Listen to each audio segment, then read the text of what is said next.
Hola, mi nombre es Eliseo. He creado este canal para poder subir en un principio audiolibros para miembros de mi iglesia, pero he visto que hay una gran necesidad y que muchos queremos seguir conociendo y aprendiendo más a través de este medio. Por eso quiero que te animes a compartir a otras personas sobre el canal, a poder suscribirte. Necesitamos crecer para poder subir más libros. Tenemos aproximadamente 1000 libros para subir, pero queremos poder crecer como comunidad y llegar a más personas. Dale me gusta, comenta qué libro quisiera que subamos y no dejemos de crecer. Muchas gracias. Sentados en lugares celestiales. Capítulo 1. Dios es un Dios de diseños. Porque yo sé los planes que tengo para vosotros, declara el Señor, planes de bienestar y no de calamidad, para daros un futuro y una esperanza. Jeremías 29:11. Todas estas cosas, dijo David, me fueron trazadas por la mano de Jehová, que me hizo entender todas las obras del diseño. Primer libro de Crónicas 28:19. Días es un Dios de diseños, de orden, de planes y proyectos gloriosamente estructurados.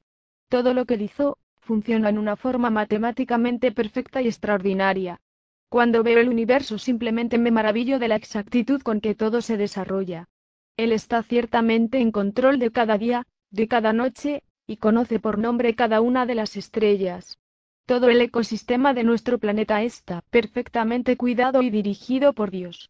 Como él mismo nos enseña, las aves ni siembran ni siegan, y Dios las alimenta y las protege. Él viste de fiesta cada primavera, y de pureza al invierno, todo es hermoso y perfecto en su tiempo. He pasado noches enteras en la selva, donde la mano del hombre aún no ha entrado a corromper nada, donde para llegar uno tiene que volar millas y millas observando desde los aires, una extensa e impenetrable alfombra verde. Allá dentro hay un mundo de millones de diferentes especies de vida animal y vegetal, que por miles de años se han ido renovando, muriendo unas naciendo otras, y todo funciona por siglos y siglos en un orden perfecto. Me maravillo observando su creación. Todo fue hecho por él y para él. Me gozo de escuchar y discernir la sabiduría inefable de Dios que hay en cada estructura de sus diseños. Cada cosa creada desde su ínfima composición molecular, habla de Dios y alaba a Dios. Porque lo que de Dios se conoce les es manifiesto, pues Dios se los manifestó. Porque las cosas invisibles de su eterno poder y deidad se hacen claramente visibles desde la creación del mundo, siendo entendidas por medio de las cosas hechas. Romanos 1:19-20. Dios no hace nada al azar, ni por emoción, todo lo hace conforme a sus modelos, y Dios mismo se ciñe a los trazos de sus diseños. Muchas veces hemos fallado como iglesia, porque queremos que Dios se someta y responda a planes de hombres, y la verdad es que Dios solo actúa conforme a los que Él ha diseñado. En el albor de un nuevo milenio, Dios nos está revelando las estructuras que producirán la mayor manifestación de su gloria, y que son sin lugar a duda, un fundamento de su reino. Estamos viviendo los tiempos más emocionantes de toda la historia de la humanidad. Generación tras generación ha querido ver y vivir las cosas que Dios preparó para nosotros. Cosas que ojo no vio, ni oído oyó, ni han subido en corazón de hombre, son las cosas que nosotros estamos ya experimentando. Ciertamente la gloria de la casa postrera será mayor que la primera. Primer diseño, ¿quiénes somos? Entender quiénes somos realmente es lo que abre la puerta a los grandes tesoros que Dios tiene para nosotros. Esta es la entrada del conocimiento más extraordinario, del amor y del poder de Dios. Es en esta pequeña gran llave, donde radica la diferencia entre la vida victoriosa, llena del resplandor de Dios, y una vida fracasada y de limitado poder. Para entender esto en plenitud, tenemos que considerar una verdad fundamental, y esta es, que el hombre es esencialmente espíritu. El hombre no tiene un espíritu dentro de sí mismo, el hombre es espíritu. El hombre es un espíritu que habita en un cuerpo que se comunica y percibe el mundo exterior a través de un alma. De la misma manera que el hombre natural puede ver, oír y percibir el mundo material, el espíritu del hombre puede ver, oír y percibir el mundo espiritual. Cuando entiendo que soy un espíritu, no tengo que hacer un gran esfuerzo para ser espiritual porque eso es lo que soy. Si al contrario, creo que soy un ser de carne y hueso que tiene un espíritu, me costará mucho trabajo creer que puedo ser espiritual. Mi mente hará un sinnúmero de conjeturas, esforzándose en ser espiritual, lo que acabará frustrándome. Tengo que entender que no hay posibilidad de que un espíritu no sea espiritual. Usted, querido lector, es un espíritu, y por lo tanto, tiene todo lo que se necesita para ser espiritual. Nuestro espíritu salió de Dios, Él nos conoce desde antes de la fundación del mundo, porque estábamos en Él, y salimos de Él. Antes de venir a Cristo, nuestro espíritu estaba despierto al mundo espiritual de las tinieblas, pero muerto a Dios por causa del pecado. Cuando venimos a Él a través de una genuina conversión, por medio de un sincero arrepentimiento, aceptando su sacrificio en la cruz, nuestro espíritu vuelve a vivir para Dios. Ahora, no solamente somos un espíritu, sino que la palabra de Dios dice algo que cambia toda nuestra percepción de las cosas, pero el que se une al Señor, un espíritu, es con Él. Primera carta a los Corintios 6:17. ¿Se da cuenta, amado lector, lo que esto significa? Tome unos minutos y deje que estas palabras penetren todo su ser. Usted es un espíritu con Jesús. Esto quiere decir que no somos dos espíritus separados, Él por ahí lejos en el cielo, y usted aquí buscando ser espiritual. Un espíritu significa que Él se ha amalgamado de tal manera con mi espíritu, que ya no sé dónde Él empieza y yo termino, ni dónde Él termina y yo empiezo. Cuando esto se vuelve un tesoro de profunda meditación en la vida, todo empieza a cambiar, dentro y fuera de uno. Todo hombre que nació de nuevo, ha unido su espíritu a Dios, y por lo tanto puede conocerlo íntimamente y escuchar su voz. El hombre natural en nosotros, el que todos vemos y escuchamos con nuestros sentidos físicos, es el que percibe el mundo natural, y el hombre espiritual, que es nuestro espíritu, es el que sintoniza con el mundo espiritual. En la medida que el ser humano va madurando su relación y su conocimiento de Dios, el mundo espiritual se va haciendo mucho más perceptible. Con esto no me refiero a un conocimiento doctrinal acerca de Dios, sino a un encuentro vital y continuo entre los dos espíritus, el de Dios y el de usted.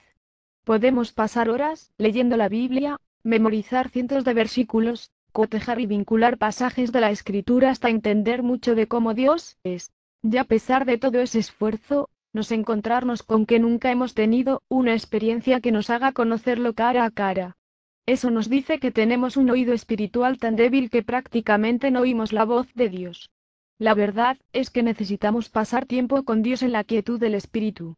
Debemos aprender a interiorizarnos con Él de tal manera que solo se escuche la voz del espíritu. Tenemos que aprender a callar el intenso ruido de nuestros pensamientos y de nuestras estructuras mentales, tan llenas de errores, altivez, incredulidad, carnalidad y doctrinas de hombres. Me gusta pasar horas enteras tan solo sintiendo su presencia. A veces me permite verlo a cara descubierta, otras veces solo conversamos. He visto cosas inefables en los cielos, porque me ha llevado a cámaras de profundos misterios. El mundo espiritual es Cristo mismo revelándose, en Él nos movemos, estamos y somos. Esta es la piedra angular de la Iglesia, la revelación de Cristo al corazón del hombre en todas sus facetas y profundidad. Cuando Jesús preguntó a sus discípulos: ¿Quién decís vosotros que yo soy? Respondiendo Simón Pedro, dijo: Tú eres el Cristo, el Hijo del Dios viviente. Entonces le respondió Jesús: Bienaventurado eres Simón, hijo de Jonás, porque no te lo reveló carne ni sangre, sino mi Padre que está en los cielos. Y yo también te digo, que tú eres Pedro, y sobre esta roca edificaré mi iglesia, y las puertas del Hades no prevalecerán contra ella. Y a ti te daré las llaves del reino de los cielos, y todo lo que atares en la tierra será atado en los cielos, y todo lo que desatares en la tierra será desatado en los cielos. Mateo 16, 15, 19. Lo que le está diciendo Jesús, en otras palabras, es: tú eres Pedro. Tú eres como una roca inamovible, por causa de la revelación de Cristo en ti.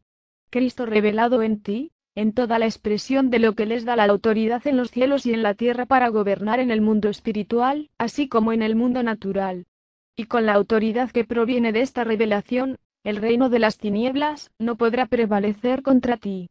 Cristo quiere revelarse en nuestros días como jamás se ha revelado a ninguna otra generación. Dios quiere levantar una iglesia sobrenatural que le conozca a Él, en lo profundo de su espíritu.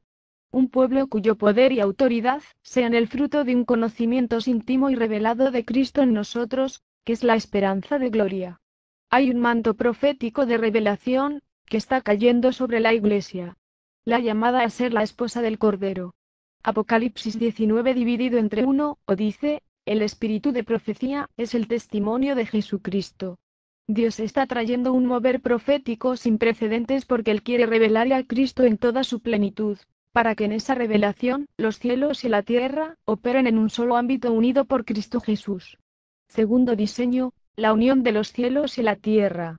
Jesús tiene un plan glorioso para nosotros y lo muestra a través del apóstol Pablo en el libro a los Efesios 1:9.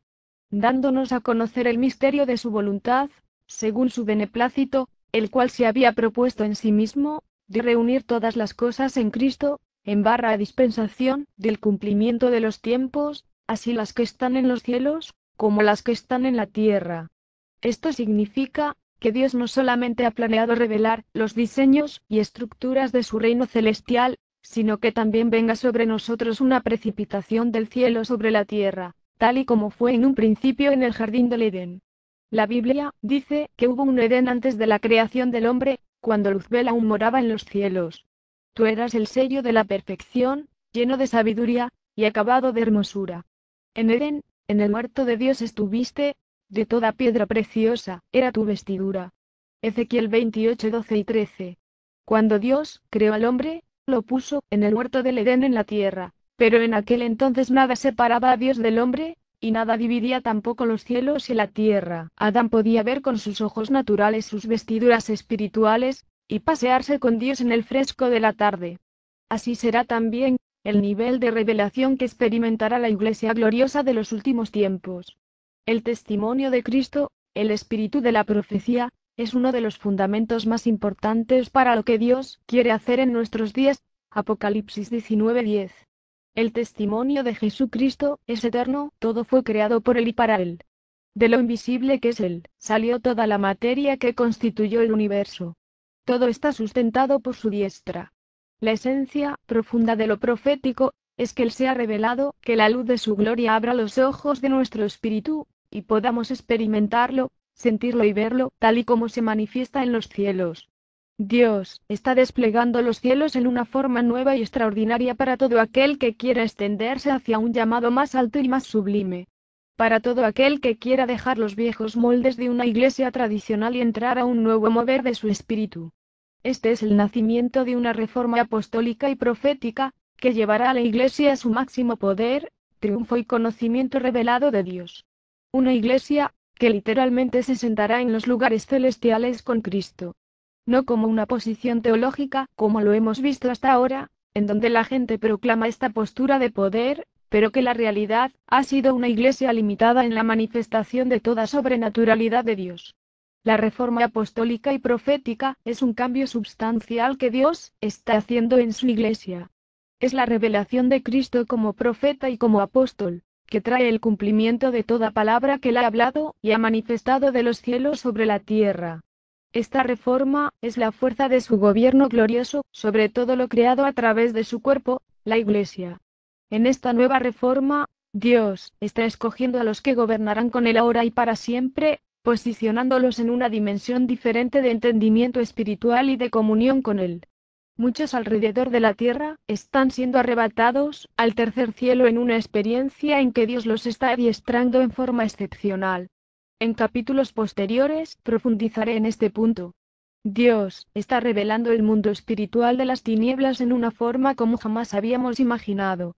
Jesús se propuso en sí mismo, conforme a su beneplácito, unir en Él todas las cosas en la dispensación del cumplimiento de los tiempos, así las que están en los cielos como las que están en la tierra. La oración de millones de creyentes, a quienes se les está dando el entendimiento de los diseños celestiales, están haciendo descender los diseños y el gobierno de Dios sobre la tierra. Desde la tierra, los creyentes están soltando el poder para hacer descender los cielos. Desde los cielos, Dios está levantando a los creyentes y trayendo la tierra hacia sí mismo. Entre los dos, el segundo cielo será aplastado. Terremoto tras terremoto sufre el reino de las tinieblas, y abajo la tierra también se está sacudiendo. Tercer diseño, el entendimiento del mundo espiritual. Dios le revela al profeta Daniel la era que estamos viviendo. En aquel tiempo se levantará Miguel, el gran príncipe que está de parte de los hijos de tu pueblo, y será tiempo de angustia, cual nunca fue desde que hubo gente hasta entonces, Pero en aquel tiempo será libertado tu pueblo, todos los que se hallen escritos en el libro. Y muchos de los que duermen en el polvo de la tierra serán despertados, unos para vida eterna, y otros para vergüenza y confusión perpetua.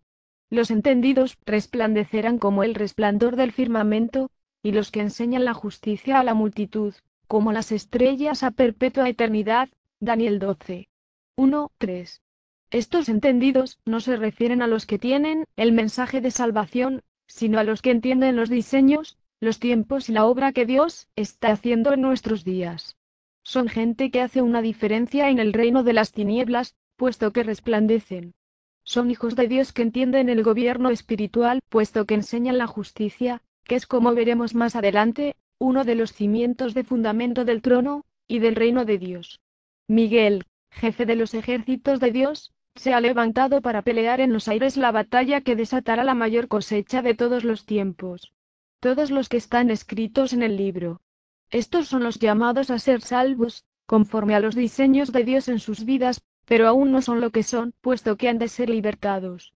Al ver esta acción conducida por Miguel, vemos un indiscutible mover de guerra espiritual y una serie de entendidos, que tienen la luz y la capacidad en el espíritu, para entender lo que está sucediendo en el ámbito de lo espiritual.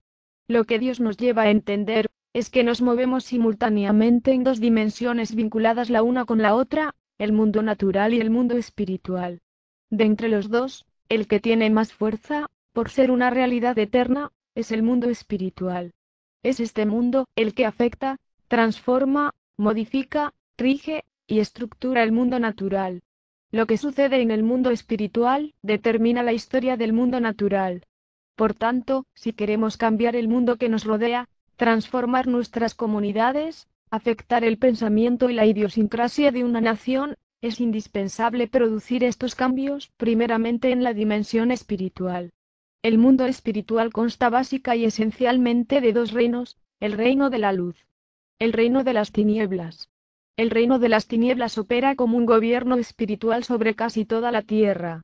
Eclesiastés 5 dividido entre 8 dice, si opresión de pobres y perversión de derecho y de justicia vieres en la provincia, no te maravilles de ello, porque sobre el alta vigila otro, más alto, y uno más alto, está sobre ellos. Aquí se ve claramente, como una estructura de jerarquías de opresión afecta el mundo natural. Dios le permitió al apóstol Pablo entender el mundo espiritual, mirar en él y revelárnoslo a través de sus epístolas. Yo creo, y este es solo mi parecer, que cuando él fue arrebatado al tercer cielo, él vio los diseños de Dios, y se le permitió ver desde arriba todo el organigrama estructural del reino de las tinieblas. Creo esto, por la forma en la que él trata de comunicar a los efesios los diferentes niveles de poderes demoníacos en las regiones celestes. Él habla de principados, de potestades, de gobernadores de las tinieblas, de huestes de maldad, y estos no son sinónimos de la palabra demonios, sino una estructura claramente entendida del reino de las tinieblas. En la epístola de los Colosenses añade otras dos jerarquías que están sobre estas que mencionamos y que son tronos y dominios. Pablo nos habla de estas cosas porque son obviamente importantes para entender el mundo espiritual. Algo que es innegablemente cierto, es que entre más conozcamos acerca del mundo espiritual, más fácil nos será aplicar los principios del reino de la luz que desplazan al mundo de las tinieblas. Por tanto, el propósito de estas líneas es ayudarte a entender tanto los diseños de Dios, como los diseños del diablo para poder llevar a la Iglesia a la victoria que Cristo conquistó para ella, en la cruz del Calvario. Ciudades espirituales. Dios nos revela el mundo espiritual a través de su palabra, por medio de figuras, símbolos, parábolas, analogías con acontecimientos históricos, así como, por claras descripciones de su reino, reveladas a los profetas e inequívocas intervenciones de mensajeros celestiales. Una enseñanza que hemos aprendido y que Dios se la reveló al Dr. Morris Cerullo, es que toda verdad es paralela. En base a esto, podemos observar cómo las sociedades a través de los siglos, han edificado ciudades para establecerse. Las ciudades son asientos de gobierno. Es en las principales ciudades de una nación, donde se encuentran los organismos sociales que rigen la historia y el desarrollo de cada país.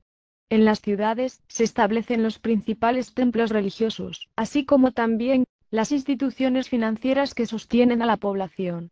Es por eso que cuando hablamos de gobierno y de diseños, el concepto de ciudad es uno de los más importantes que podemos estudiar. El libro de Apocalipsis nos revela este tipo de estructura de tinieblas en el capítulo 17, versículo 18, y la mujer que has visto es la gran ciudad que reina sobre los reyes de la tierra. Por muchas razones podemos saber que no se refiere a una ciudad específica sobre la faz de la tierra, sino más bien, a una estructura de gobierno demoníaco simbolizado a través de la figura de una ciudad. Dice la palabra que esta estructura de tinieblas reina en tiempo presente, por lo que no es algo que se manifestará en el futuro. Esta mujer es también llamada la Gran Babilonia.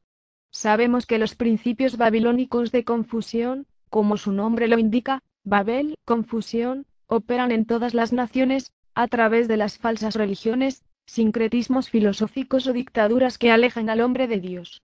Esto ocurre desde los tiempos de la Torre de Babel hasta nuestros días. Luego existe una formación o estructura espiritual en las regiones celestes de la cual dependen los diversos gobiernos demoníacos sobre la faz de la tierra. No solo existe una ciudad de tinieblas que gobierna las naciones, sino que también, una ciudad celestial y unos diseños divinos, que son los que Dios quiere establecer sobre la tierra. Y es acerca de ella que queremos hablar en el desarrollo de este libro. Ezequiel, quien viera la gloria de Dios, y que fuera innumerables veces inmerso en los diseños de Dios, fue transportado en el Espíritu para ver esta gran estructura en los cielos. En visiones de Dios, me llevó a la tierra de Israel, y me puso sobre un monte muy alto, sobre el cual había un edificio parecido a una gran ciudad, hacia la parte sur. Me llevó allí, y aquí un varón, cuyo aspecto era como aspecto de bronce, y tenía un cordel de lino en su mano, y una caña de medir, y él estaba a la puerta. Y me habló aquel varón, diciendo, Hijo de hombre, mira con tus ojos, y oye con tus oídos, y pon tu corazón a todas las cosas que te muestro, porque para que yo te las mostrase, has sido traído aquí. Cuenta todo lo que ves a la casa de Israel. Ezequiel 42. Dios le dice que vea, que oiga y que ponga su corazón en ella, y aquí hay una clave para que sean reveladas las profundidades más impactantes del reino de los cielos. Al profeta Daniel, a quien Dios le abriera el mundo espiritual, para ver una de las más extraordinarias batallas angélicas, dijo, aún estaba hablando en oración, cuando el varón Gabriel, a quien había visto en la visión al principio, volando con presteza, vino a mí como a la hora del sacrificio de la tarde. Y me hizo entender, y habló conmigo, diciendo, Daniel, ahora he salido para darte sabiduría y entendimiento. Al principio de tus ruegos, fue dada la orden, y yo he venido para enseñártela, porque tú eres muy amado.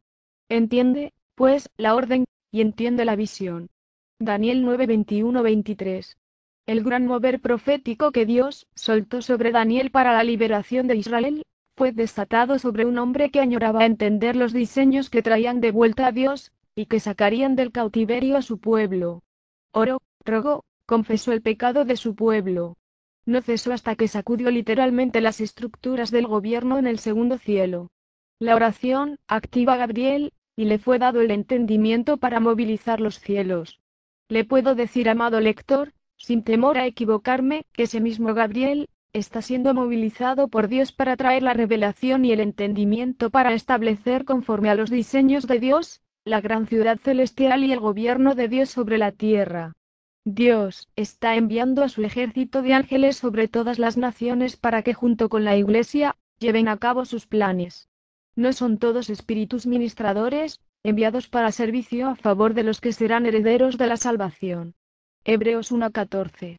El ángel que hablaba a Ezequiel en la gran revelación de la ciudad celestial, le dijo, y si se avergonzaren de todo lo que han hecho, hazles entender el diseño de la casa.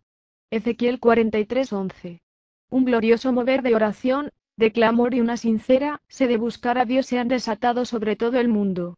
La revelación está viniendo sobre la faz de la tierra como nunca antes y un poderoso despertar de la unción profética y apostólica están descendiendo de lo alto. Cuarto diseño, el reino de Dios está en medio de nosotros para gobernar la tierra. Cuando hablamos de reinos, tanto el de la luz como el de las tinieblas, estamos refiriéndonos a sistemas de gobierno.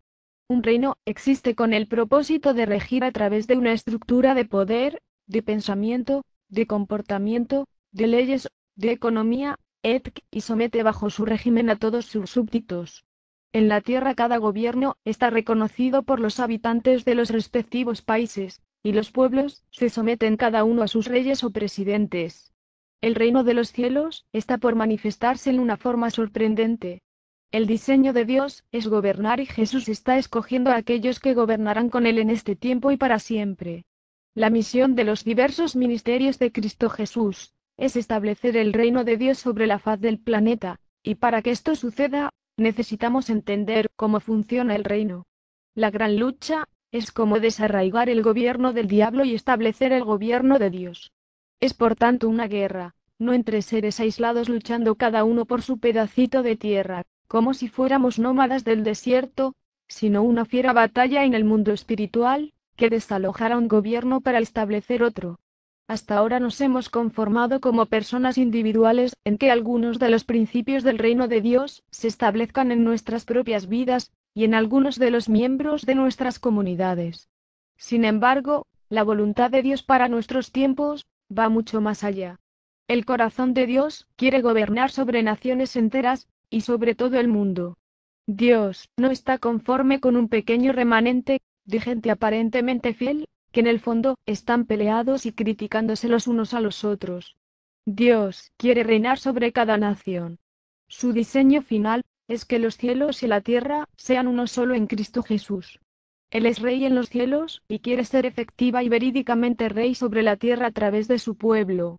Nuestra oración diaria no es ¿acaso hágase tu voluntad como en el cielo, así también en la tierra? Haz que tu reino venga. No podemos traer el reino de los cielos sobre nosotros si no entendemos qué es reino y qué es gobierno. Cuando me refiero a gobierno espiritual, no me estoy refiriendo al orden gubernamental de la iglesia local, ni a un sistema de jerarquías que controlen al pueblo de Dios, sino algo más alto. Me refiero al sublime gobierno de los cielos sobre las naciones de la tierra y sobre toda cosa creada. Jesús nos dio, a través de su victoria en la cruz, todo el poder contra el imperio de las tinieblas. He aquí os doy potestad de hollar serpientes y escorpiones, y sobre toda fuerza del enemigo, y nada os dañará. Lucas 10:19. La autoridad tiene que ver con principios del reino de Dios. Una gran mayoría de cristianos no tienen ni la más mínima autoridad, porque viven en forma independiente, desestructurados y errantes. Y no me refiero solo a creyentes miembros de una iglesia, sino a iglesias enteras que son tan solo como una pequeña tribu desligada de toda unidad del reino. Lo triste es que Satanás y su gente entienden con mucho más claridad los principios espirituales que la generalidad de los cristianos. Él sabe que toda ley espiritual se origina en Dios, y lo que hace es tomar estos principios, pervertirlos y hacerlos funcionar. De esta forma, nos aventaja en muchas maneras. Viene a mi mente la historia de diversos pueblos que vivieron dispersos, como los pueblos nómadas de los desiertos de África y Arabia. No tenían poder ni autoridad hasta que un hombre con visión de reino los unió bajo el gran imperio conocido hoy como las naciones islámicas. Mahoma, su líder, profeta como ellos lo llaman, entendió que para gobernar y establecer los violentos y crueles principios del Islam tenía que unir tribus dispersas. Hoy la lucha para liberar de la esclavitud a millones de musulmanes es una férrea batalla contra un gobierno fuertemente organizado en el segundo cielo. Lo que Dios quiere que entendamos es que la autoridad que Él nos dio no es tan solo para liberar endemoniados y sanar enfermos, sino que tiene que ver con gobernar con Cristo Jesús. En lo natural, la fuerza de un país radica en la unidad, solidaridad de sus habitantes, su compromiso y su conciencia como nación. Se trata de que tanto la gente confía en sus gobernantes y como estos dan la vida por los ideales de su patria. Depende también del poder de sus ejércitos, de la fuerza de sus vínculos internacionales que reposa en la confianza y el anhelo financiero de sus habitantes. Y todo esto hace que la nación crezca y sea próspera, pero sobre todas las cosas, depende de quién sea su Dios. Bienaventurada la nación cuyo Dios es Jehová, el pueblo que le escogió como heredad para sí. Salmo 33:12. Vemos este mismo patrón en los planes de Dios para nuestros días. Consideremos a Israel durante todo el tiempo de la diáspora o dispersión de los judíos. El pueblo de Dios en la carne fue gente aislada y reunida en pequeñas comunidades. Eran un pueblo unido por los principios de Dios y por sus vínculos de sangre, pero no eran una nación. No tenían ningún poder sobre la tierra, ni opinión, ni derechos.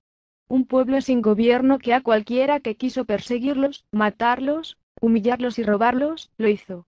El tiempo llegó en que Dios los unió desde todos los confines de la tierra, y no importó si eran más legalistas u ortodoxos, o sencillos en su fe.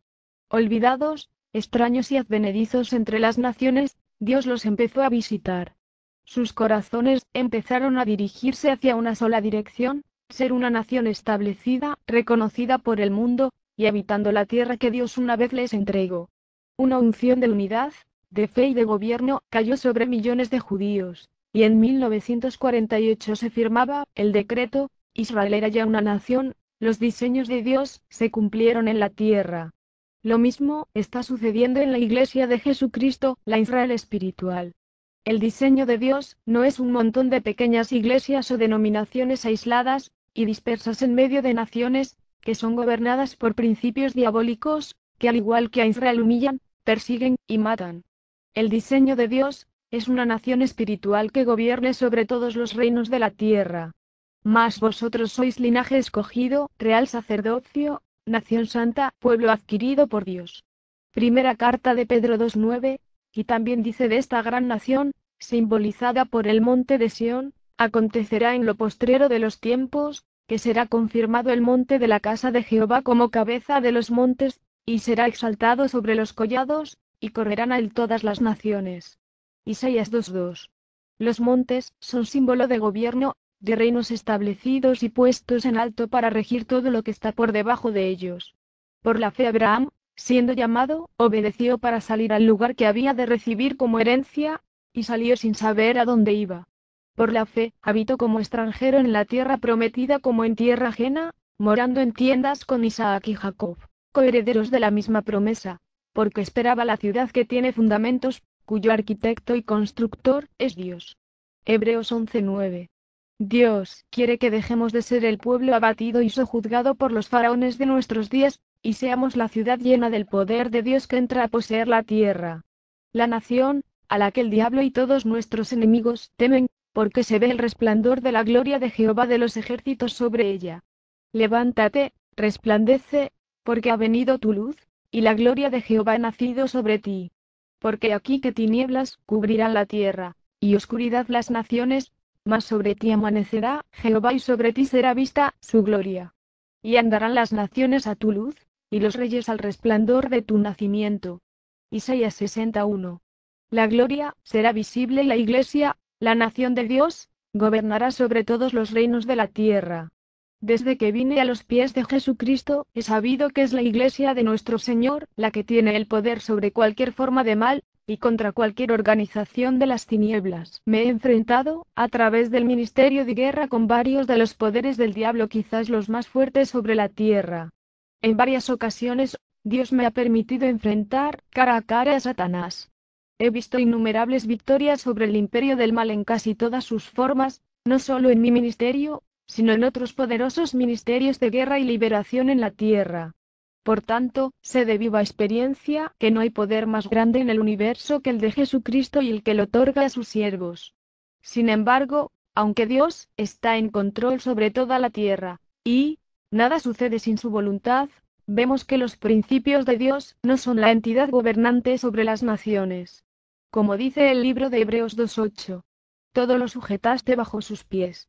Porque en cuanto le sujetó todas las cosas, nada dejó que no sea sujeto a él. Pero todavía no vemos que todas las cosas le sean sujetas, y también dice: pero Cristo, habiendo ofrecido una vez para siempre un solo sacrificio por los pecados, se ha sentado a la diestra de Dios, de ahí en adelante esperando hasta que sus enemigos sean puestos por estrado de sus pies. Hebreos 10:12-13. Al decir, está esperando a que sean puestos, claramente indica que alguien más lo hará, y este alguien es su iglesia.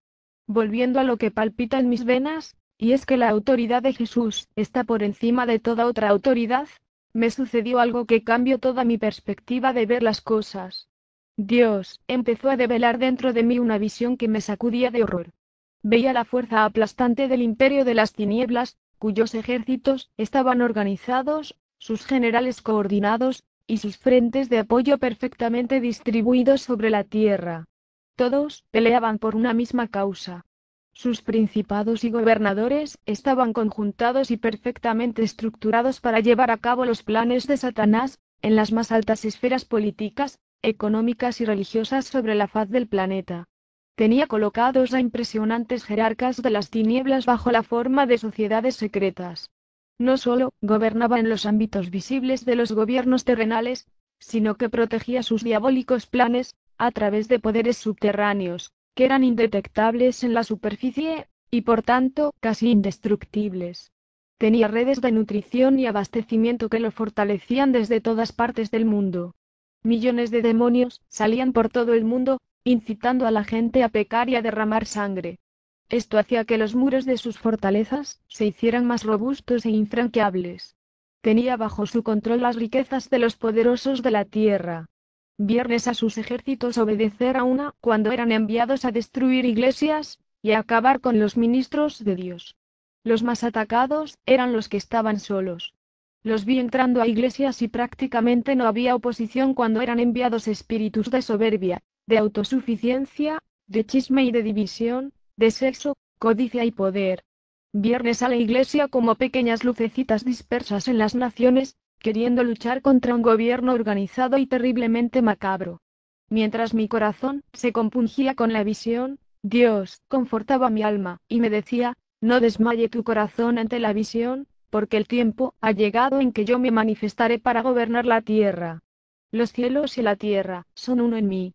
Yo estoy escogiendo a los que gobernarán conmigo. Mientras hablaba, como un relámpago venía a mi espíritu la palabra, dice que pelearán contra el Cordero, y el Cordero los vencerá, porque Él es Señor de señores y Rey de reyes, y los que están con Él son llamados y elegidos y fieles. Apocalipsis 17:14. La pregunta que inevitablemente surge es ¿cómo lograrlo? ¿Cómo está estructurado el reino de las tinieblas? ¿Cómo dilucidar el conflicto para poder vencer? ¿Cuáles son las gloriosas revelaciones del reino de Dios que nos darán la victoria total? Dios está abriendo el libro de nuestro tiempo, y la entrada a poseer el reino de Dios está delante de nosotros.